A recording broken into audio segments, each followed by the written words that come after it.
ನಮಸ್ಕಾರ ವೀಕ್ಷಕರೇ, ಪ್ರತಿ ಸಂಚಿಕೆಯಲ್ಲೂ ನಮ್ಮ ಸುತ್ತಮುತ್ತ ಇರುವ ವಿಶೇಷ ದೇವಸ್ಥಾನಗಳ ಬಗ್ಗೆ ಮಾಹಿತಿಯನ್ನು ನೀಡುತ್ತಿರುವ ದೈವಯಾನಂ ಕಾರ್ಯಕ್ರಮಕ್ಕೆ ತಮಗೆಲ್ಲರಿಗೂ ಸ್ವಾಗತ ಸುಸ್ವಾಗತ.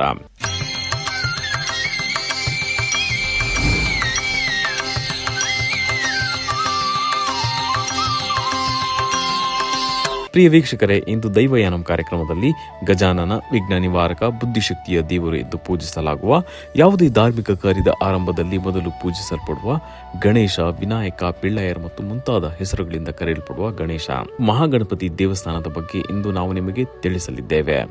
ಹಾಗಾದರೆ ಬನ್ನಿ, ಈ ದೇವಸ್ಥಾನ ಎಲ್ಲಿದೆ, ಇಲ್ಲಿನ ವಿಶೇಷತೆ ಏನು ಎಂಬುದನ್ನು ತಿಳಿಯೋಣ.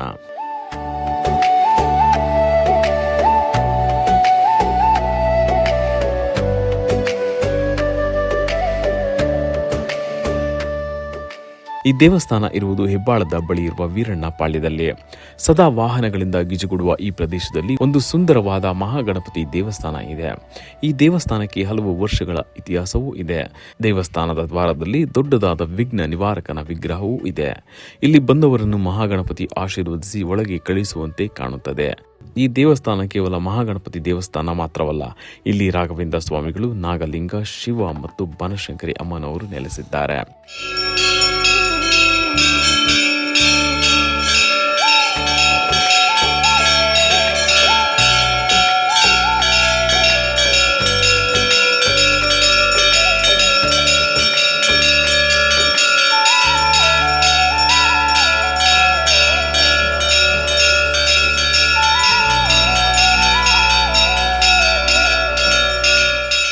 ಈ ದೇವಸ್ಥಾನದಲ್ಲಿ ವಿಶೇಷ ಶಕ್ತಿ ಇದೆ. ಹಾಗಾಗಿಯೇ ಇಲ್ಲಿಗೆ ನೂರಾರು ಭಕ್ತರು ಬರುತ್ತಾರೆ. ಬಂದವರ ಇಷ್ಟಾರ್ಥಗಳನ್ನು ಮಹಾಗಣಪತಿ ಸಮೇತ ರಾಘವೇಂದ್ರ ಸ್ವಾಮಿ, ಶಿವ, ಬನಶಂಕರಿ ಅಮ್ಮನವರು ನೆರವೇರಿಸುತ್ತಾರೆ ಎಂದು ಅಗಾಧವಾದ ನಂಬಿಕೆ ಇದೆ. ಇಲ್ಲಿಗೆ ಬಂದವರಲ್ಲಿ ಅನೇಕರು ಒಳಿತು ಕಂಡಿದ್ದಾರೆ. ತಾವು ಅಂದುಕೊಂಡಿದ್ದು ನೆರವೇರುತ್ತದೆ ಎಂದು ಹೇಳುತ್ತಾರೆ. ಬನಶಂಕರಿ ಅಮ್ಮನವರ ಅನ್ನದಾನ ನಡೀತದೆ. ಗುರುವಾರ ರಾಘವೇಂದ್ರ ಸ್ವಾಮಿಯ ಭಕ್ತರು ಬಂದು ಸಾಕಷ್ಟು ಜನ ಇಲ್ಲಿನೇ ಪೂಜೆ ಪುರಸ್ಕಾರಗಳನ್ನು ಮಾಡಿಸ್ತಾ ಇರ್ತಾರೆ. ಇದು ಮೂಲ ದೇವರು ಬಂದು ವಿನಾಯಕ ದೇವಸ್ಥಾನ ಅಂತ, ಗಣಪತಿ ದೇವಸ್ಥಾನ ಅಂತ ಹೇಳ್ಬಿಟ್ಟು. ಇಲ್ಲಿ ನಮಗೆ ಜಾಗ ತುಂಬ ಕಡಿಮೆ ಇರೋದ್ರಿಂದ ಇಲ್ಲಿ ಇರೋ ಜಾಗದಲ್ಲೇ ನಾವು ಸಾಕಷ್ಟು ಡೆವಲಪ್ಮೆಂಟ್ನ ನಾವು ನೋಡ್ತಾ ಇದ್ದೀವಿ.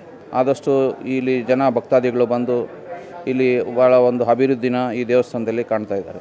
ಇಲ್ಲಿಗೆ ಬರುವವರಿಗೆ ಗಣೇಶ, ರಾಘವೇಂದ್ರ, ಶಿವ ಮತ್ತು ಬನಶಂಕರಿ ಅಮ್ಮನವರ ಅನುಗ್ರಹ ಸಿಗುತ್ತದೆ. ಹೀಗೆ ಪ್ರತಿದಿನವೂ ಇಲ್ಲಿಗೆ ನೂರಾರು ಮಂದಿ ಬರುತ್ತಾರೆ. ಇದಲ್ಲದೆ ಇದೇ ದೇವಸ್ಥಾನದ ಆವರಣದಲ್ಲಿ ಒಂದು ಬಸವಣ್ಣನನ್ನು ಮಣ್ಣು ಮಾಡಿರುವುದಾಗಿ ಹೇಳುತ್ತಾರೆ. ಇದೇ ಬಸವಣ್ಣ ಈ ಹಿಂದೆ ದೂರದ ಪ್ರದೇಶಗಳಿಗೆ ತಾನಾಗಿಯೇ ತೆರಳಿ ಮತ್ತೆ ಒಂದು ಇದೇ ದೇವಸ್ಥಾನದ ಜಾಗಕ್ಕೆ ಸೇರುತ್ತಿತ್ತಂತೆ. ಆದರೆ ಅಪಘಾತವೊಂದರಲ್ಲಿ ಈ ಬಸವಣ್ಣ ಮರಣ ಹೊಂದಿದೆ. ಎಲ್ಲೇ ಹೋದರೂ ತಮ್ಮ ಜಾಗಕ್ಕೆ ಹಿಂದಿರುಗುತ್ತಿದ್ದ ಈ ಬಸವಣ್ಣನ ನೆನಪಲ್ಲಿ ಇಲ್ಲಿ ಬಸವಣ್ಣನಿಗಾಗಿ ಪ್ರತಿಮೆಯನ್ನು ನಿರ್ಮಿಸಿದ್ದಾರೆ. ಹೀಗಾಗಿ ಈ ಜಾಗದಲ್ಲಿ ಏನೋ ಶಕ್ತಿ ಇದೆ ಎಂದು ಎಲ್ಲರೂ ನಂಬುತ್ತಾರೆ. ಶಿವನ ವಾಹನ ನಂದಿ ಇಲ್ಲೇ ನೆಲೆಸಿದ್ದಾರೆ ಎಂಬ ನಂಬಿಕೆ ಜನರದ್ದು. ಬಸವಣ್ಣಂದು ಇತಿಹಾಸ ಇದೆ ಸರ್. ತರಕಾರಿ ಲೋಡ್ ಮಾಡಿಕೊಂಡು ಶಿವಾಜಿನಗರ ಮಾರ್ಕೆಟ್ವರೆಗೂ ಅದಷ್ಟು ಇದಾಗ್ತಾ ಇತ್ತು. ಮತ್ತು ಅಲ್ಲಿ ಏರ್ಬಿಟ್ಟು ಮತ್ತೆ ವಾಪಸ್ ಇಲ್ಲಿ ಬಂದು ಮನೆ ಹತ್ರ ಬಂದು ತಲುಪ್ತಾ ಇತ್ತು. ಆ ಥರದ್ದು ಇದು ಕಾರಣಾಂತರದಿಂದ ಒಂದು ಇದರಲ್ಲಿ ಆಕ್ಸಿಡೆಂಟ್ ಆಯಿತು. ಆಕ್ಸಿಡೆಂಟ್ ಆಗಿದ್ದಾದಮೇಲೆ ತಗೊಂಬಂದು ಇಲ್ಲಿ ಓದ್ತಿದ್ದೀವಿ, ಮಣ್ಣು ಮಾಡಿದ್ದೀವಿ. ಸೊ ಹಾಗಾಗಿ ಎಲ್ಲ ಭಕ್ತರು ಇಲ್ಲಿಗೆ ಬಂದು ಬರ್ತಾರೆ.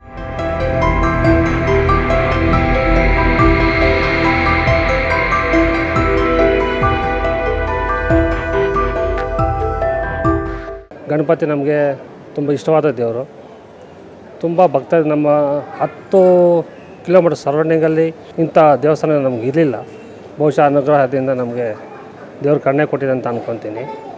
ಮೊದಲು ಸಣ್ಣದಾಗಿ ನಾವು ಇದ್ದಿದ್ದು, ದೇವರ ಕೃಪೆಯಿಂದ, ಜನಗಳ ಆಶೀರ್ವಾದದಿಂದ ಇಷ್ಟು ಮಟ್ಟಕ್ಕೆ ಬಂದಿದೆ ಅಂತ ನಾನು ಭಾವಿಸ್ತೀನಿ. ಪ್ರತಿದಿನ ಒಂದಲ್ಲ ಒಂದು ವಿಶೇಷ ಪೂಜೆಗಳು ನಡೆಯುತ್ತಲೇ ಇರುತ್ತವೆ. ಇಲ್ಲಿ ಯಾವಾಗಲೂ ಗಂಟೆಗಳ ಸದ್ದು ಮೊಳಗುತ್ತಲೇ ಇರುತ್ತದೆ. ಇಲ್ಲಿನ ದೇವರನ್ನು ನಂಬಿಕೊಂಡು ದೂರದ ಊರುಗಳಿಂದಲೂ ಜನರು ಬರುತ್ತಾರಂತೆ.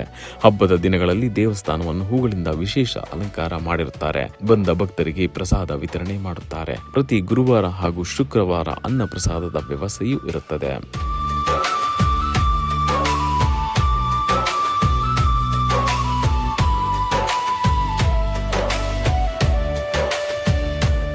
ಈ ಸುತ್ತಮುತ್ತಲ ಊರುಗಳಲ್ಲಿ ಗಣಪತಿಯನ್ನು ನಂಬುವವರು ಈ ದೇವಸ್ಥಾನಕ್ಕೆ ಬಂದೇ ಬರುತ್ತಾರೆ.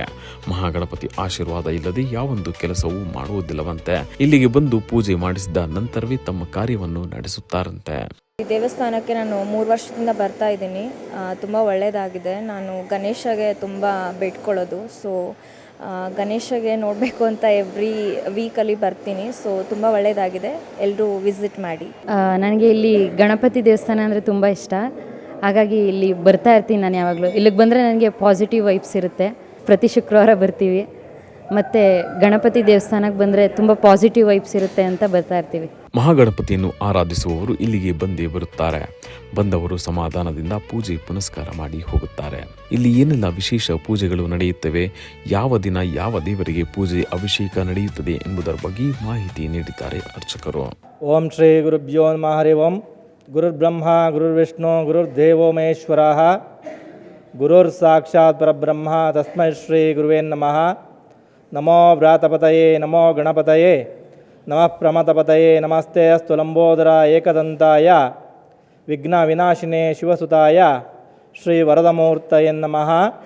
ಕಾತ್ಯಾಯನಾಯ ವಿದ್ಮಹೇ ಕನ್ಯಾಕುಮಾರಿ ಧೀಮಹಿ ತನ್ನೋ ದುರ್ಗೆ ಪ್ರಚೋದಯಾತ್. ತ್ರಯಂಬಕಂ ಯಜಾಮಹೇ ಸುಗಂಧಿಂ ಪುಷ್ಟಿವರ್ಧನಂ ಉರ್ವಾರುಕ ಬಂಧನಾರ್ ಮೃತ್ಯೋರ್ಮುಕ್ಷ್ಯಮಾಮೃತ ಆತು. ಎಲ್ಲ ಮಾಧ್ಯಮ ಬಂಧು ಮಿತ್ರರಲ್ಲಿ ವಿನಂತಿ.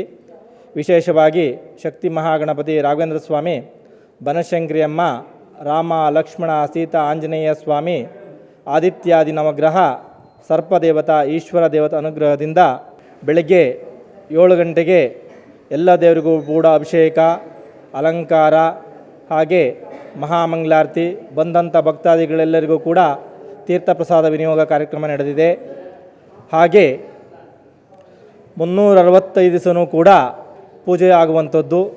ಹಾಗೆ ಪ್ರತಿ ಶುಕ್ರವಾರವೂ ಕೂಡ ಸಂಜೆ 7 ಗಂಟೆಗೆ ಬನಶಂಕರಿ ಅಮ್ಮನವರಿಗೆ ಮಹಾಮಂಗಳಾರತಿ, ಆನಂತರ ಅನ್ನದಾನ ಸೇವೆ ಇರುವಂಥದ್ದು ಪ್ರತಿ ಶುಕ್ರವಾರವೂ ಕೂಡ. ಹಾಗೆ ಏನೇ ಒಂದು ವಿಶೇಷ ಇದ್ದರೂ ಕೂಡ ಚೌತಿ ಹಬ್ಬ ಆಗಿರ್ಬೋದು, ನವರಾತ್ರಿ ಆಗಿರ್ಬೋದು, ಹಾಗೆ ಸಂಕ್ರಾಂತಿ ಹಬ್ಬ ಆಗಿರ್ಬೋದು, ಹಾಗೆ ವಿಶೇಷವಾಗಿ ಶಿವರಾತ್ರಿಯಲ್ಲೂ ಕೂಡ ಬೆಳಗಿಂದ ಸಂಜೆವರೆಗೂ ಕೂಡ ದೇವರಿಗೆ ಅಭಿಷೇಕ, ಅಲಂಕಾರ, ಶಿವರಾತ್ರಿಯಲ್ಲಿ ಈಶ್ವರನ ದರ್ಶನವಾಗುವಂಥದ್ದು. ಈ ಮಹಾಗಣಪತಿ ಸನ್ನಿಧಾನದಲ್ಲಿ ಏನೇ ಸಂಕಲ್ಪ ಮಾಡಿಕೊಂಡರೂ ನೆರವೇರುತ್ತದೆಯಂತೆ. ಯಾರ್ಯಾರು ಏನೇನೋ ಸಂಕಲ್ಪವನ್ನು ಮಾಡ್ಕೊಂಡಿದ್ದಾರೆ ಈ ಸನ್ನಿಧಾನದಲ್ಲಿ ಅವ್ರು ಅಂದ್ಕೊಂಡಂಗೆಲ್ಲದೂ ಕೂಡ ನೆರವೇರಿದೆ. ಇನ್ನೂ ಅತಿ ಹೆಚ್ಚಿನ ಸಂಖ್ಯೆಯಲ್ಲಿ ಈ ದೇವಸ್ಥಾನಕ್ಕೆ ಭಕ್ತಾದಿಗಳು ಬಂದು ಆ ಬನಶಂಕರಿ ಅಮ್ಮ, ಆ ಮಹಾಗಣಪತಿ, ರಾಘವೇಂದ್ರ ಸ್ವಾಮಿ, ರಾಮ ಲಕ್ಷ್ಮಣ ಸೀತಾ ಆಂಜನೇಯ ಸ್ವಾಮಿ, ಈಶ್ವರ ದೇವರ ಕೃಪೆಗೆ ಪಾತ್ರರಾಗಬೇಕಾಗಿ ವಿನಂತಿ. ನೀವು ಒಮ್ಮೆ ಭೇಟಿ ನೀಡಿ ಈ ಮಹಾಗಣಪತಿಯ ಕೃಪೆಗೆ ಪಾತ್ರರಾಗಿ.